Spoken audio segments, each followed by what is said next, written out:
Hola chicos, buen día. Acá les estoy poniendo a disposición el segundo tutorial de el trabajo de resolución de problemas básicos de mecanismos. En esta parte vamos a abordar la resolución de poleas, de sistemas con poleas. Bien, habíamos dejado en el ejercicio número 13. Ahora retomamos la segunda parte con el ejercicio 14.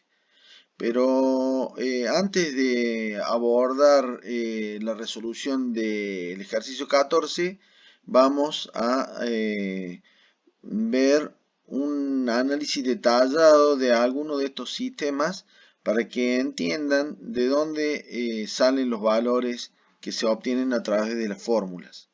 Para eso vamos a ver el siguiente material.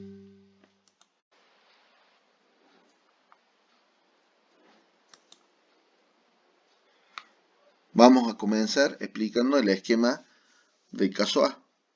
Y vamos a partir de un dibujo en donde tenemos el esquema real, tenemos la polea, esa polea está fija mediante una planchuela que toma a la polea a través de un eje y eso está fijo, por ejemplo, al techo. Esto representa que está empotrado esta planchuela. Por un lado tenemos la fuerza y por el otro la carga. Acá le puse P en lugar de ponerle R porque a los efectos de explicar esto vamos a usar la letra R para indicar otra cosa. Pero es lo mismo. El P representa el peso de este elemento y también es una fuerza. Y las fuerzas se representan mediante vectores, que son segmentos orientados, que indican sentido. Esta flechita indica que va hacia abajo, esta flechita indica que va hacia abajo. Punto de aplicación y magnitud. En este caso, fíjense que el largo de este segmento es igual al largo de este segmento, lo que representa que F es igual a P. Dice que la fuerza aplicada es F, P es el peso de la carga, y en una situación en que esté a punto de moverse esta carga, digamos, se va a verificar que la fuerza tiene que ser igual a P. Esa es una situación de equilibrio, en donde la polea todavía no rota, pero está a punto de rotar. A esto le llamamos esquema real.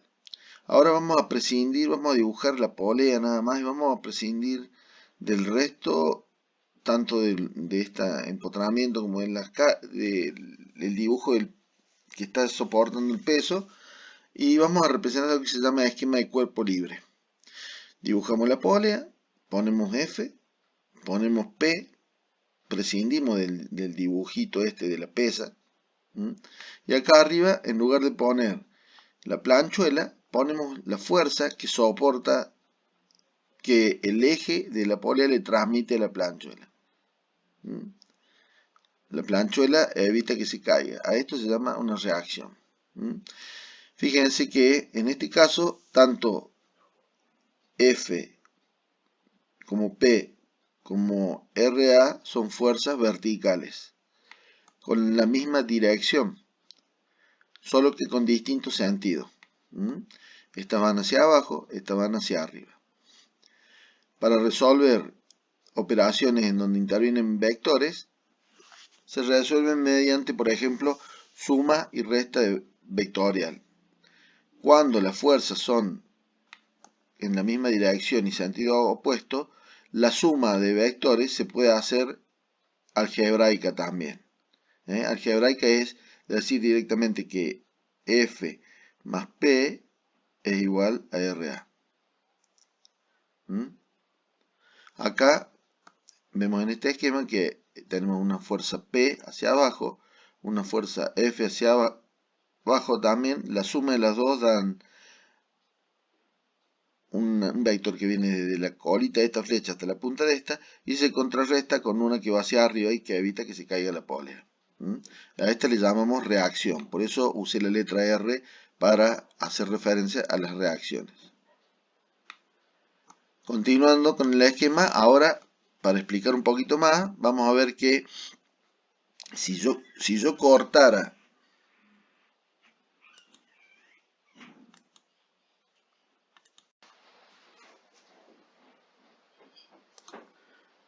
Ahora fíjense que acá al lado del esquema vuelvo a repetir el esquema de cuerpo libre, pero con algún un poquito más desarrollado. Fíjense, si yo cortara la soga o la cadena que actúa sobre la polea, el equilibrio se debe mantener. Entonces supongamos que me quedara este pedacito de soga de un lado. Externamente el material soporta la fuerza F que le estoy aplicando. Internamente va a tener una fuerza que yo le pongo fuerza I para indicar que es interna, pero internamente va a existir una fuerza igual y opuesta que va a evitar que esto se caiga. Estamos analizando una situación hipotética de donde el equilibrio siempre se mantiene y es para poder sacar a luz, mostrar cómo actúan las fuerzas dentro del material. Bien, y si yo corto, si esta fuerza interna aplicada en este extremo es igual y opuesta a la fuerza F, en este otro extremo aparece una fuerza igual y opuesta a esta. Fíjense que esta fuercita es igual a esta. Se mantiene la reacción y FP. Y acá verificamos de vuelta que para que esto se mantenga en equilibrio, vamos a ver que FI tiene que ser igual a F, porque volvemos a tener acá esta fuerza, la aplicamos acá para abajo, más P, y tiene que seguir dando igual a la reacción que tenemos ahí arriba.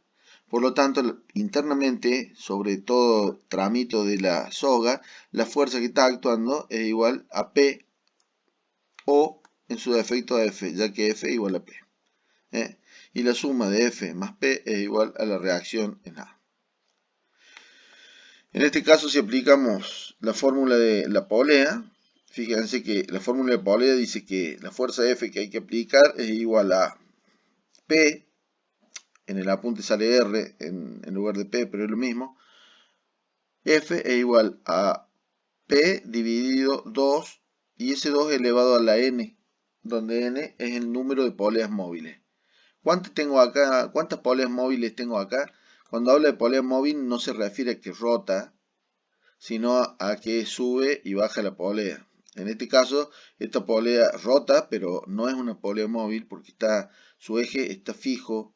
Entonces, puede rotar, pero no se puede desplazar. Por lo tanto, en un esquema como este, no hay poleas móviles. Por lo tanto, si aplico esta expresión, n vale 0. Sería P dividido 2 a la 0. 2 a la 0, cualquier número elevado a la potencia con exponente 0 es igual a 1, por lo tanto P dividido 1 me da P, lo que determina que F es igual a P.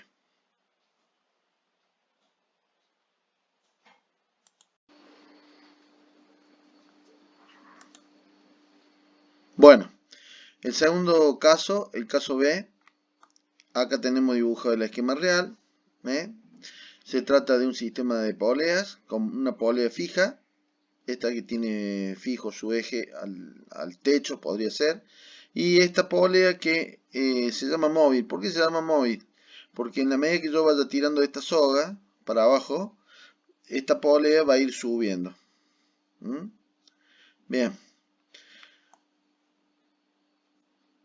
Un esquema similar al anterior, tenemos una fuerza aplicada hacia abajo y el peso aplicado hacia abajo. Fíjense que acá en este caso los vectores son distintos. Este vector es más largo que este. Es como si yo estuviera planteando una hipótesis. Estoy diciendo que con una fuerza más chiquita acá voy a poder desplazar una carga más grande acá. Eso ya lo vamos a demostrar. Y estamos anticipando la hipótesis de que la fuerza que voy a aplicar va a ser igual al peso dividido 2. ¿De dónde surge esto? De la fórmula.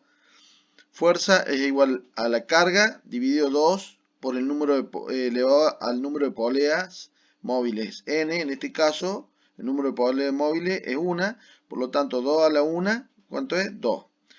De tal modo que queda P dividido 2. Eso es lo que estoy planteando ahí. Ahora vamos a mostrar de dónde sale eso. No hace falta grandes demostraciones para arribar a esa conclusión. Pasamos a lo mismo que hicimos antes, un esquema de cuerpo libre. Eliminamos los vínculos y aplicamos las cargas que están brindando casualmente esos vínculos. Esta polea, este vínculo que está fijo a la pared está evitando que la polea se caiga. Entonces ahí voy a tener una fuerza aplicada. Tiene un largo ese vector, pero ya vamos a ver de dónde sale. Y le llamamos RA, ¿por qué? Porque bueno, a esta polea le dijimos que se llama la polea A, entonces la reacción en A. Por otro lado, esta soga está anclada también en la pared con algún tipo de anclaje especial, y le llamamos anclaje C. Entonces vamos a poner RCA. Y fíjense que el vectorcito este es más largo que este. ¿De dónde salen? Ya lo vemos. Colocamos la polea móvil y aplicando en el extremo de la soga la carga P. Bien. Acá abajo dice RA es la reacción del apoyo A, RC es la reacción del apoyo C. Y en esta situación, si hay equilibrio, se va a verificar que las fuerzas que van hacia abajo, la suma de los vectores, tiene que ser igual a la suma de los vectores que van hacia arriba. Acá lo tenemos hecho, ponemos el vector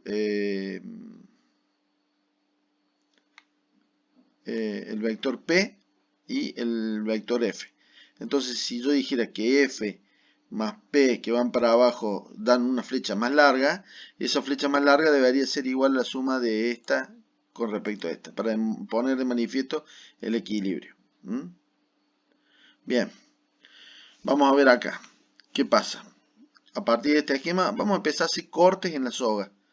Todo esto para poder denotar las cargas que hay en el interior del material o las que están actuando, hacemos cortes, es como que recortamos con una tijera y los pedazos que quedan sobrantes tienen que quedar quietos, y para que eso suceda tenemos que aplicarle una fuerza que es lo que está actuando internamente. Por ejemplo, si a la soga que viene acá, yo le practico un corte, para que este pedacito de soga que quede ahí quede estático, si acá yo en un extremo tengo aplicado una fuerza P, para que quede quieto ahí le tengo que aplicar una fuerza P igual y en sentido opuesto. Y en el eje va a estar actuando una fuerza P igual y en sentido opuesto a esta otra. Que también podríamos decir que es la reacción en B. Esta es la polea B.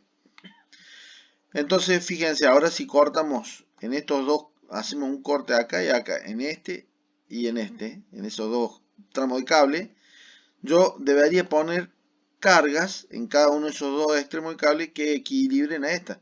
Si yo acá tengo P, yo acá arriba en los dos cables tengo que poner la misma en cada cable, porque si no la polea estaría girando si hubiera una fuerza más grande de un lado que del otro, o se estaría moviéndose arriba. Como los dos cables van el mismo valor de fuerza, entonces sería, si tengo P para abajo, en cada uno de estos dos cablecitos tengo que tener la mitad, para que sumado den una igual a esta. Por lo tanto, si acá tengo P, acá tendré P sobre 2, P sobre 2. P sobre 2 sería la carga dividido 2. En el otro extremo del cable actúa una fuerza igual, pero de sentido opuesto. El sentido, recuerden que lo indica la punta de la flecha. Si yo tengo P sobre 2 para acá, acá tengo P sobre 2 para abajo. Entonces, fíjense que en este trámite de cable indica que si acá en este trámite de cable tengo P sobre 2, la reacción acá y tiene que ser igual, porque no hay otra fuerza. Fíjense, P sobre 2 igual a la reacción en C. Bien. Bueno, lo mismo va a pasar con este tramo. Acá tengo la recíproca de esta, o sea, una igual y en sentido opuesto. Por lo tanto, de este otro lado de la polea tengo que tener un valor de carga igual que este, porque si no la polea estaría girando. Entonces, bueno, acá dice F, pero F vamos a poner de manifiesto con este razonamiento que F es igual a P sobre 2. De ahí surge el tema ese. Bueno, esto tiene un error acá, debería decir P sobre 2 acá. Bien, acá vamos a tener, entonces, analicemos esta polea. Tengo P sobre 2 acá, la que tengo que tener de este otro lado tiene que ser igual a esta, porque si no estaría girando. Y acá arriba tengo que tener la suma de esta más esta que van abajo. Acá este trámite sería P sobre 2 igual a esta, y este trámite que está acá F. Fíjense que las dos son iguales, la suma de las dos es igual a la que va para arriba, o sea, la carga, la reacción en el eje de la polea. Bien, de ahí sale que la fuerza F es igual a la mitad de la carga que está izando, porque se va desmenuzando la fuercita para un lado y para el otro, y queda reducida la carga que tengo que hacer. Y ustedes van a decir, ¿quién soporta el otro valor, la otra mitad de esto? Y la soporta, por ejemplo, el techo. El techo soporta la otra mitad de la carga. Esta polea, a la medida que yo vaya tirando de acá, la polea va a ir subiendo, se va a ir levantando. Y en esta situación dice que el equilibrio se determina cuando la fuerza F es igual a la mitad de la carga. Por otro lado, vamos a saber que la reacción en A, acá arriba, la fuerza que va hacia arriba en el eje, es igual a F más P sobre 2. Fíjense, F más esta es igual a esta, sentido opuesto. La reacción en B, que es el otro eje de la polea, es igual a P. Y la reacción en C, o sea en el otro anclaje, es igual a P sobre 2. La fuerza que tengo acá tiene que ser igual y opuesta a esta. Como vimos antes, se aplica esta expresión también.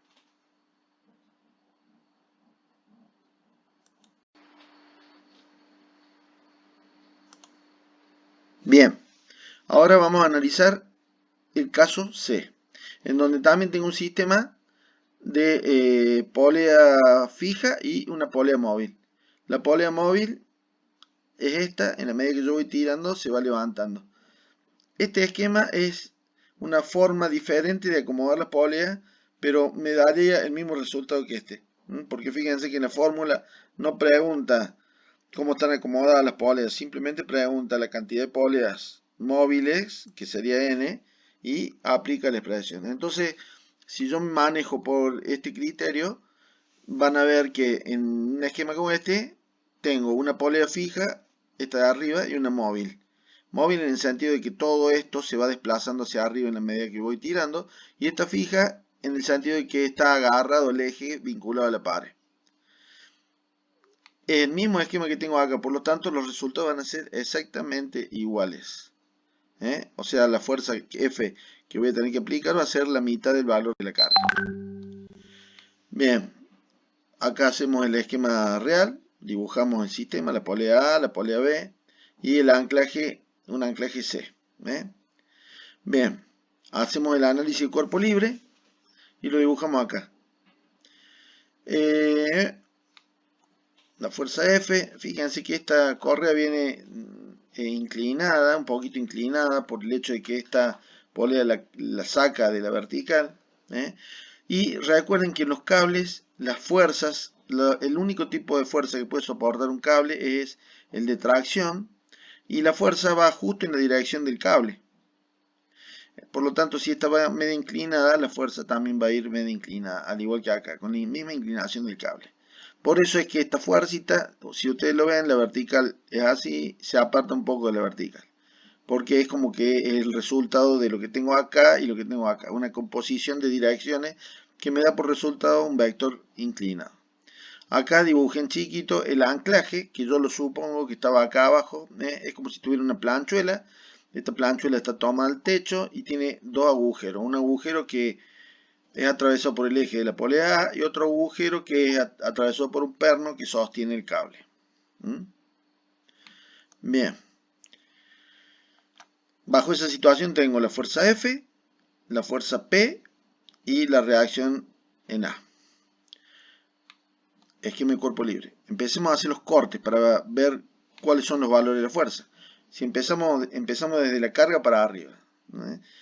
Empiezo cortando la correa esa. La corto en un tramo de acá hasta acá.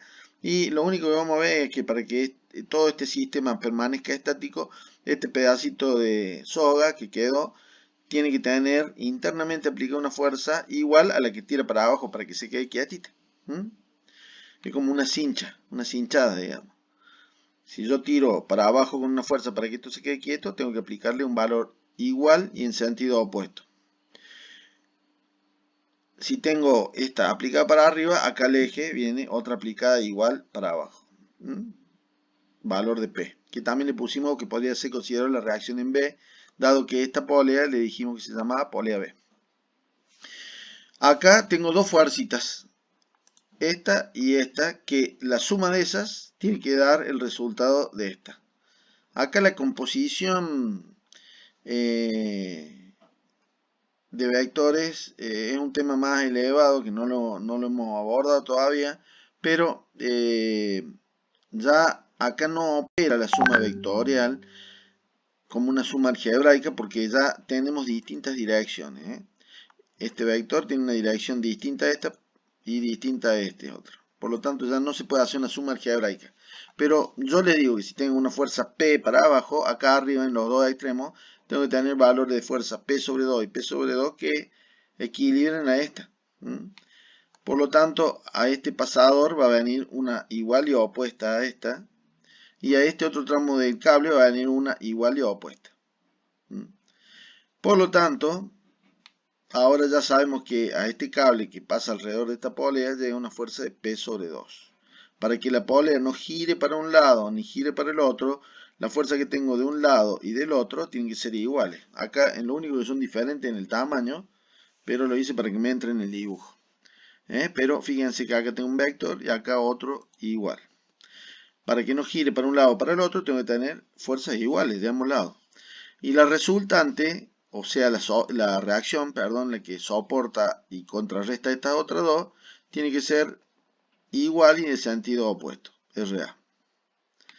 Por ende, a este cable, si yo sé que tiene una fuerza igual a P sobre 2, en el otro extremo del cable, si le practico un corte, tendría que tener P sobre 2, y acá en el otro extremo, para equilibrar a esta, tengo que poner una fuerza F, y F tiene que ser igual, tienen distintos nombres nada más, pero el valor, fíjense que el tamaño de este vector es igual al de este. Conclusiones: en una situación de equilibrio se verifica que, al igual que en el caso anterior, la fuerza que hay que aplicar es igual al valor de la carga dividido en 2. La reacción en A es igual a la suma del valor de F más P sobre 2. Por lo tanto, sería directamente igual a P. Porque si F es igual a P sobre 2 y acá tengo otra P sobre 2, la suma de las dos es P directamente. La reacción en B, en el eje, sería igual a P. Y la reacción en C, en el pasador este que tengo acá, sería igual a P sobre 2. Si tuviera que analizar lo que soporta esta planchuela está soportando la carga que aplica esta polea en ese eje más lo que está soportando ahí, ¿no? Pero bueno, eso no está pedido ahora. Muy bien, y pasamos al esquema siguiente. El caso D. En el caso D, tenemos un esquema de poleas como el que muestra la figura ahí. Poleas fijas, solamente esta, que le llamamos polea A. Poleas móviles, la polea B, la C y la D. Le decimos que son móviles porque cuando yo empiece a jalar de esta soga, todas estas poleaditas van a girar y a su vez se van a ir elevando. Y al elevarse esta, como está enganchada acá, se va a elevar esta otra, se va a elevar esta otra y la carga también se va a ir levantando. Si aplicamos la expresión que tenemos asumida para el cálculo de poleas, dice que la fuerza que hay que aplicar es igual a la carga dividido 2 a la n, donde n, el exponente, es el número de poleas móviles. En este caso tenemos 3 poleas móviles, 1, 2, 3. Por lo tanto sería P dividido 2 a la 3. 2 a la 3 es 2 por 2 por 2. 2 por 2, 4 por 2, 8. Por lo tanto, el resultado me debería dar que la fuerza F que tengo que aplicar es igual a la carga dividido 8. Obviamente, mucho más fácil de levantar. Esa es la conclusión que indica acá. Como una hipótesis, dice que la fuerza F es la aplicada, el peso de la carga, y en una situación de equilibrio, para poder empezar a mover la carga, tendría que aplicar una fuerza igual a la carga dividido 8. O sea que si por ejemplo tengo un peso de 8 newton, yo con una fuercita de 1 newton puedo levantar 8 newton. Bueno, pasamos a hacer ya directamente un esquema de cuerpo libre. Fíjense que acá agarre y ya practiqué los cortes. En todo el esquemita elimine los vínculos. Este es un vínculo y estos son vínculos y quedaron directamente los ejes. Y empezamos como siempre desde la carga para atrás. Si yo acá tengo una carga aplicada P, acá directamente no analizo lo que pasa en el eje, pero fíjense, analicemos el esquema formado por la polea y la soga que pende del eje. Si acá tengo una carga P para abajo, esa carga P tiene que estar equilibrada de cada lado con un valor igual para que no gire la polea, y en cada caso será la mitad de P. De tal modo que si acá tengo 8, en cada uno de estos dos extremos tendré 4. 4 y 4 hacia arriba equivalen a 8 hacia abajo. Transmiten internamente la misma carga a cada una de las sogas. Por ejemplo, a esta soga que tengo acá, si tengo P sobre 2, obviamente acá arriba tendré una carga igual y en sentido opuesto, P sobre 2. Por lo tanto, dijimos si esto era 8, esto valía 8, cada una de estas valía 4, entonces esta soguita tiene 4 para arriba, 4 para abajo, perdón, y 4 para arriba, está en equilibrio, no se mueve. Bien, pasemos a la polea C. En la polea C, ¿qué le transmite esta? P sobre 2, sentido diferente, pero el mismo valor de fuerza.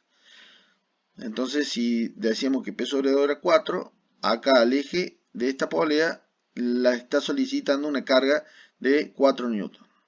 Y se divide en dos carguitas iguales.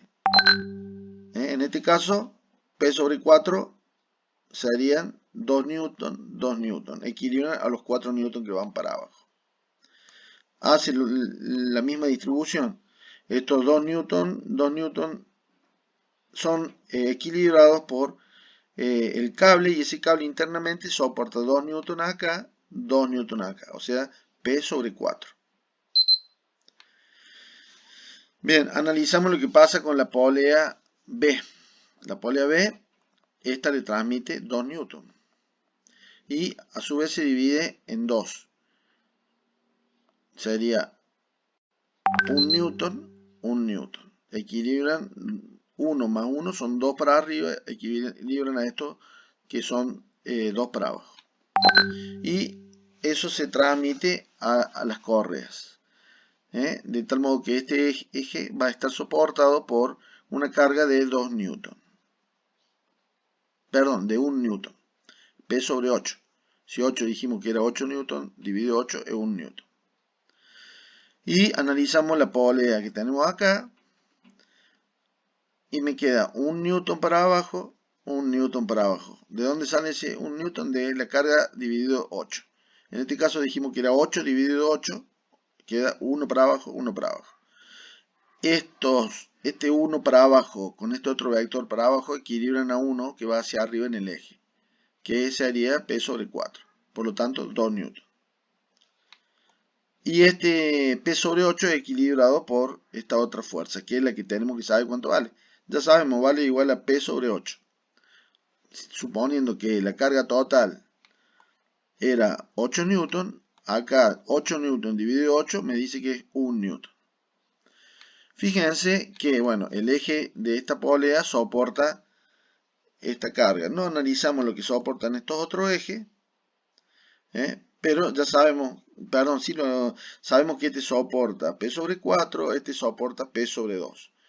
Por lo tanto, de los ejes de las poleas, el más solicitado, ¿cuál sería? Este eje, que ese eje soporta P.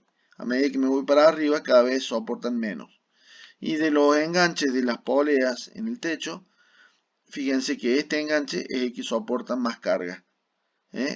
Si se tuviera que romper alguno, el primero que se va a romper va a ser este, porque tiene una solicitación de la mitad de la carga. Este es un cuarto de la carga y este es un octavo de la carga.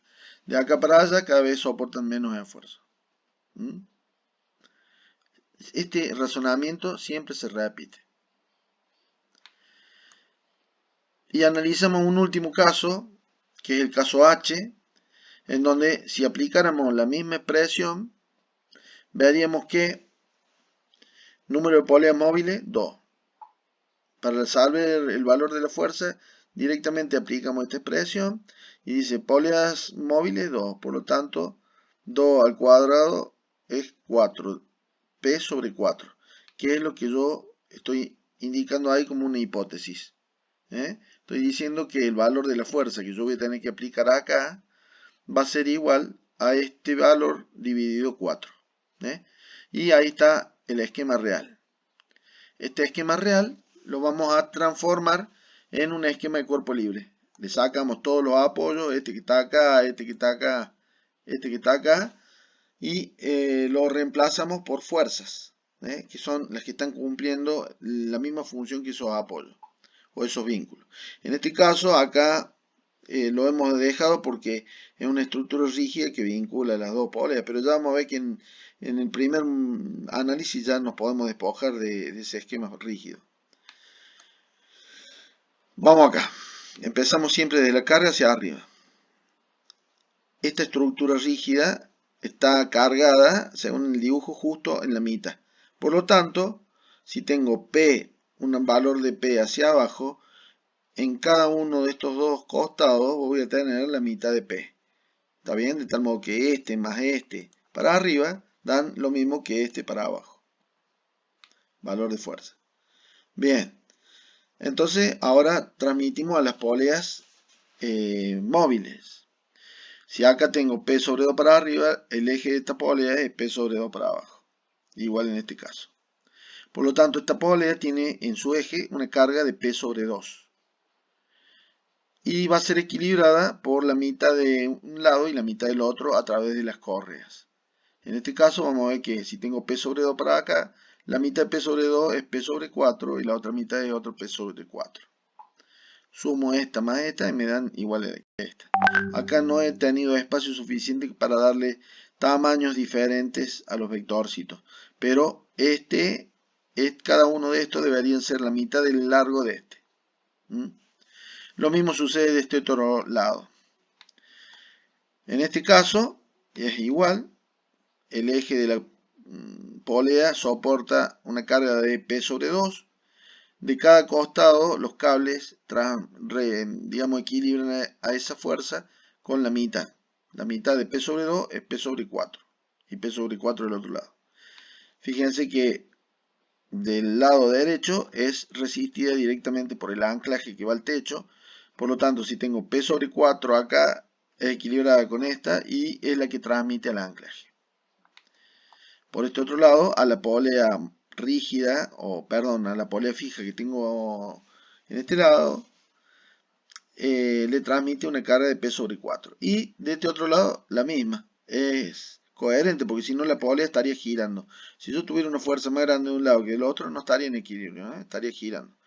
Entonces es equivalente. Fíjense, si acá le transmito P sobre 4 para arriba, el cable soporta P sobre 4. Y el eje, la mitad de la carga. P, como dice ahí, P sobre 2. Lo mismo sucede de este otro lado.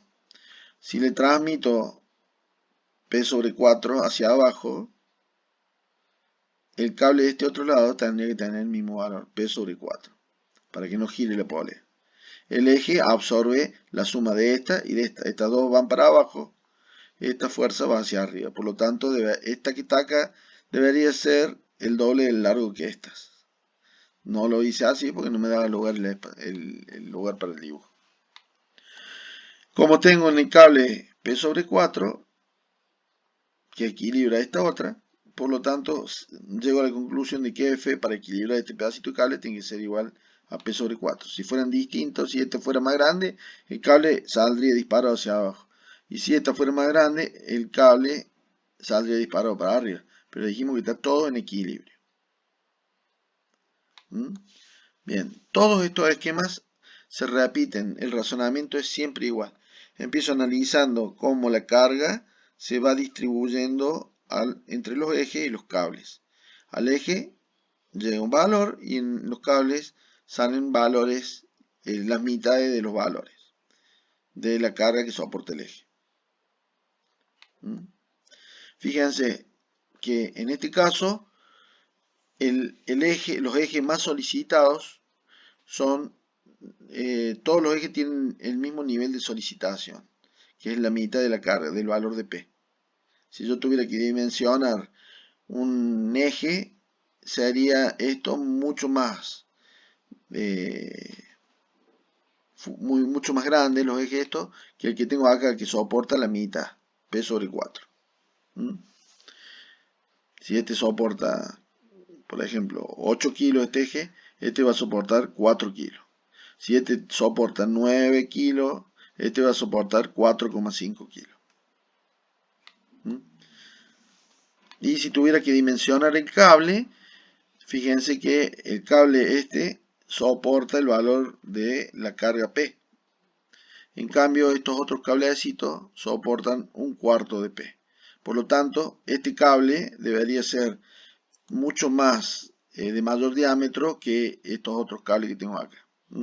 Para eso sirve también este análisis, para poder dimensionar cada una de las piezas, no solamente para hacer los cálculos de fuerza, sino para poder saber cuál es la sección del material que tengo que utilizar.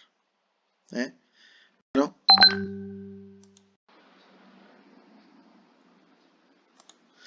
Bueno, lo que acabamos de presenciar es una forma de explicar cómo viajan las cargas, cómo se resuelven las incógnitas, dónde se aplican las fuerzas, y de alguna forma también le damos sustento a la expresión matemática de la formulita, en donde dice que la fuerza que se debe realizar es igual al valor de la carga dividido 2 elevado a un exponente n que representa el número de poleas móviles.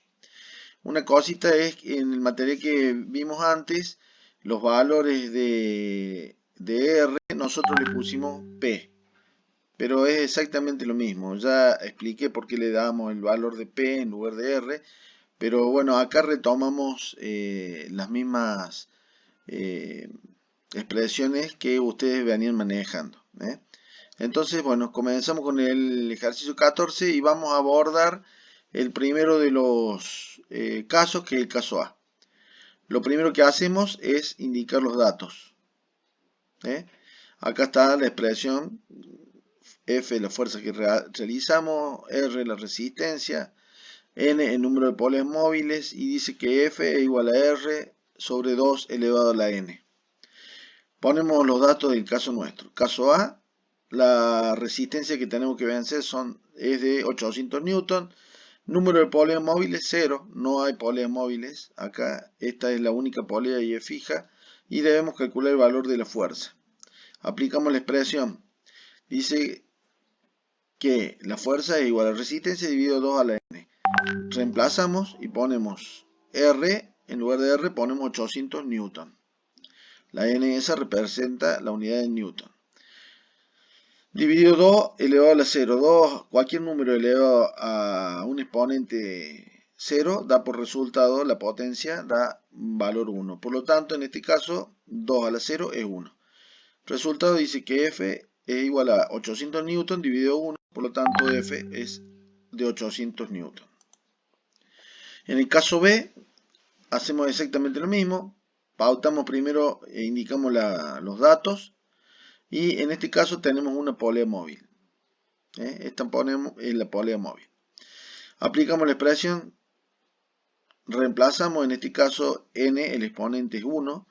2 elevado a la 1 es 2. De tal manera que 800 newton dividido 2, 400 newton. Ese sería el valor de la fuerza que hay que aplicar para levantar una carga de 800 newton.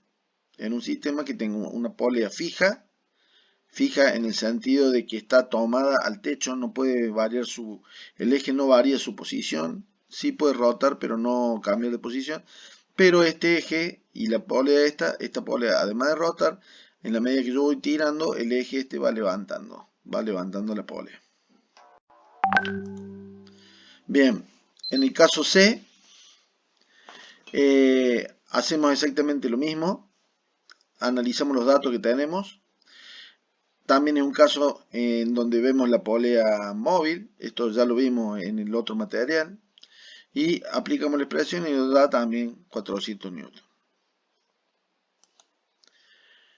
En este otro caso, llevamos adelante el mismo procedimiento. Primero determinamos los datos, la carga, el número de poleas móviles. Acá hay 4 poleas, de las cuales hay 3 que son móviles. La otra está fija, no se puede mover. 2 a la 3 es 8, entonces directamente 800 newton dividido 8 me dice que yo tengo que aplicar 100 newton. Hasta un bebé puede levantar una carga grande así. Bien, los otros casos se pueden resolver a partir de lo que ya analizamos. Vamos a ver que en particular el caso E, si ustedes prestan atención, acá tiene una polea pegada al lado de otra. Es como que una sola polea tuviera 2 canaletas, una ranura. Entonces arrancamos por la primera ranura, pasa, va por la segunda ranura de la que tiene arriba, vuelve, pasa por la de atrás, sube y sale así. Entonces en este caso sería como si tuviera un sistema como este, pero hagan de cuenta que acá tengo una bisagrita de tal modo que esta la hago girar hasta que quede paralela a esta, al ladito de esta. Y esto lo corto acá a la mitad y pliego este sobre el otro. Entonces tendríamos una situación parecida. Para resolverlo simplemente aplicamos la fórmula. Sabemos cuántas poleas móviles hay acá. Dijimos que hay una pegada al lado de la otra. Son 2 poleas móviles. Entonces, con ese criterio ya podemos resolverlo. En los casos F y G ya tienen datos para resolverlos ustedes. Y el caso H está resuelto en el ejercicio, en la demostración del material adjunto. Vamos al ejercicio número 15. En este ejercicio nos pide, por un lado, determinar el sentido de giro de cada uno de los sistemas a partir del sentido de giro de la polea motora. En este caso, la polea motora es la que va acompañada de la letra M. Decimos que todas las poleas motoras giran en sentido horario y en sentido de la aguja del reloj. Entonces, a partir de eso, determinamos el sentido de giro de la polea o de las poleas que tengo vinculadas al sistema. Entonces, por ejemplo, en el caso A, sabemos que la polea motora gira en sentido horario y en base a eso se observa que la polea conducida también va a girar en sentido horario. En el caso B, sabemos que la polea motora gira en sentido horario y se observa que la polea conducida, al tener las correas cruzadas, va a girar en sentido opuesto. Fíjense, si yo hiciera una marquita en la correa, la marquita esa viene viajando así, a medida que gira la polea, acá pasa por abajo y gira de este sentido. Veremos que si la polea motora gira en sentido horario, la conducida va a girar en sentido antihorario. Y ese razonamiento lo tienen que llevar adelante en el resto de los ejemplos.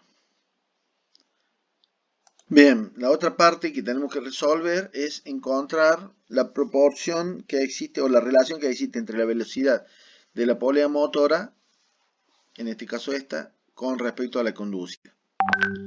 La expresión que se utiliza ya la conocen, o al menos la han transcrito a partir del primer material que analizamos de mecanismo. Dice que las revoluciones por minuto de la polea 1 dividido las revoluciones por minuto de la polea 2 es igual al diámetro de la 2 dividido el diámetro de la 1.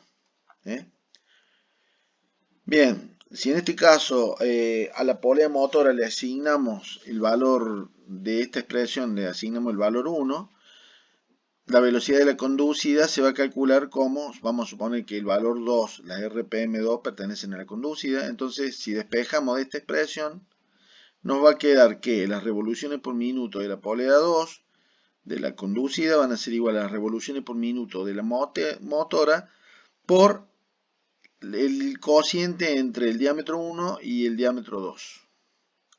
Por lo que habrá que ver, entonces va a haber que prestar especial atención a la relación de los diámetros.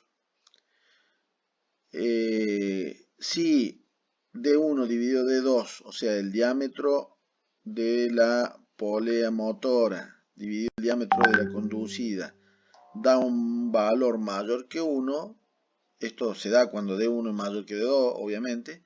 Si da un valor menor que 1, cuando D1 es menor que D2, o si es igual a 1, cuando D1 y D2 son iguales. Vamos a analizar el ejemplo del caso A. Entonces vemos a simple vista que los dos diámetros, el diámetro de esta es igual al de esta. O sea, están exagerados los diámetros para que nosotros podamos decir a simple vista si uno es mayor o menor que el otro, o si son iguales. Entonces acá vemos que los dos son iguales. Por lo que la relación de 1 sobre de 2 es igual a 1. Al ser iguales estos dos, este dividido este da 1. Lo que implica que la expresión que estamos utilizando, esto lo reemplazamos por el resultado que es 1 y me queda indicando que RPM de la polea conducida es igual a RPM de la motora. ¿Está bien? En el caso C, el caso que tenemos acá, a simple vista se observa que el diámetro de 1 de la polea motora es menor, este simbolito significa que es menor que el diámetro de la polea conducida. Por lo que la relación D1 dividido D2 es igual a un número menor que 1. Lo que implica que al multiplicar en esta expresión por un valor menor que 1, obtendremos como resultado un valor menor que RPM1. Por ejemplo, si la relación de diámetro hubiera sido D1 dividido D2 igual a 0,4, si hubiera tenido las revoluciones por minuto de la motora multiplicado por 0,4, el resultado este hubiera sido menor que este. Lo que implica que la polea conducida gira a menor velocidad que la motora. Lo que está indicado acá con este signo.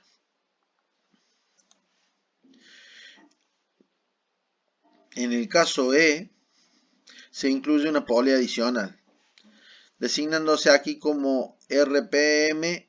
Le vamos a poner, antes usamos el 1 para la motora, ahora le vamos a poner la letra M, porque como ya el 1 está asignándolo a esta otra polea, le vamos a poner RPM M mayúscula y de M mayúscula los casos que corresponden a la polea motora. A simple vista se observa que el diámetro de esta polea, de la 1, es menor que el diámetro de la motora y a su vez este es menor que el diámetro de la conducida número 2. Por lo que la relación dm dividido d1 y dm dividido 2 tendrá dos valores diferentes. En cuanto a lo que sucede entre la polea motora y la polea 1, entre esta y esta, se verifica que la relación de diámetro dará un valor mayor que 1, por ejemplo 3. O sea, el diámetro de esta dividido de esta me puede dar 3, por ejemplo. Entonces decimos que RPM1, que es el que ahora estamos tratando de averiguar, el de esta poleadita, guarda una relación con respecto al de la motora que responde a esta expresión. RPM1 es igual a RPM de la motora multiplicado por 3.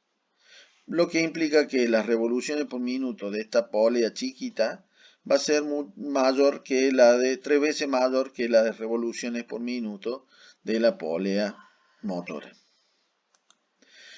Para el mismo caso, cuando analizamos ahora lo que sucede entre la polea motora y la conducida 2, se verifica que la relación de diámetro dará un valor menor que 1. Por ejemplo, 0,75.